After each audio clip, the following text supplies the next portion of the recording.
So a lot of these women, whether they're in a relationship or not, there's certain things that women will be deprived of, and they're seeking to fill that void. Now, some girls are in a relationship where they have a very strong provider, but maybe that dude is not very good at creating attraction. Maybe the has kind of died out. It's become very dull, right? And there's just not that much attraction, but he's still providing the other side of things, like the connection and the security and the trust. It's just like one side of it is extremely dull. Now that girl who already has a big side of her safety and security and protection being provided to her life, she's not really looking for those things externally because like she's satisfied with that. But you know what she is looking for is that dude that can spark the attraction and create that lustful kind of an effect in her life. Sometimes when girls step out, it may only be to fill a certain side. Now that's just one example. It could be the complete opposite. Like to give you some perspective, a girl that I dated a couple years back, I was almost all attraction and no comfort and connection. The sex was amazing and I was very flirty and the attraction was spiked super high and I was triggering pre-selection.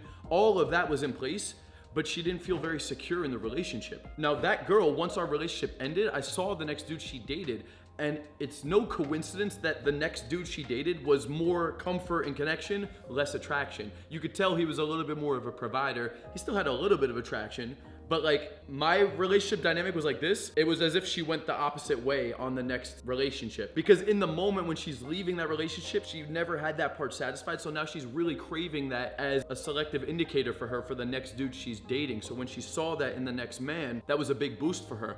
What she doesn't realize though is that down the road, 2, 3, 4 years later with that dude, well, the attraction's still low and she's still kind of craving that side too. That's just a human tendency. We're naturally drawn to the things that we're kind of craving or deprived of. And this is a little bit more advanced, but if you're talking to a girl who's been dating somebody, especially if you guys are all just hanging out as friends, you can ask her, like, what's going on? Are you guys about to break up? You guys have been fighting? Like, what's the problem? She'll tell you what the f***'s going on because you're just a dude, you're friends. As long as you're not displaying intent, she'll be able to discuss those things with you. And then you could pretty much conclude like what's missing. That's how I got my girlfriend. When I started talking to my girlfriend, she was with another dude, but she wasn't fully happy. They were dating, they were talking, but she would still talk to me a lot because we were friends. And as she was telling me all this stuff, I started to see what the fuck was missing from their dynamic. The more you can see what the girl is missing in her own life, the more you could potentially be the solution to that. Like there's two different ways that you could have played this. One of them is you don't bring up the boyfriend at all and you're just like the fun guy, fun adventure guy, almost like a rock star or a Dan Bilzerian kind of a guy. Like think about that. Like girls will be in a relationship and they'll still want to fuck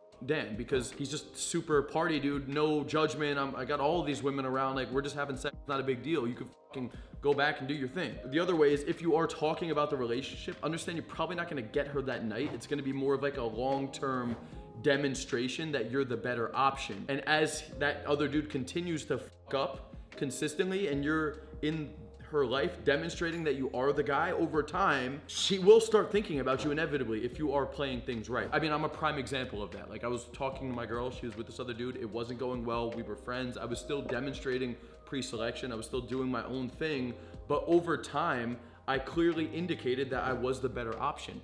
And hypergamy is a real thing, guys. Like pre-selection and hypergamy, they're real things that if over time the girl sees that you are the better option and she could trust you and all of these pieces are in place, like you could get the girl.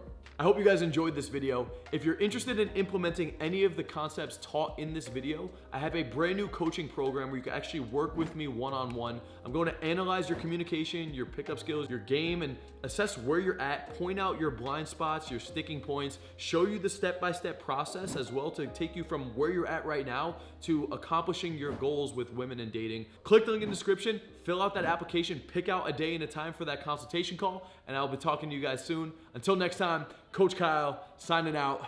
Peace out, guys.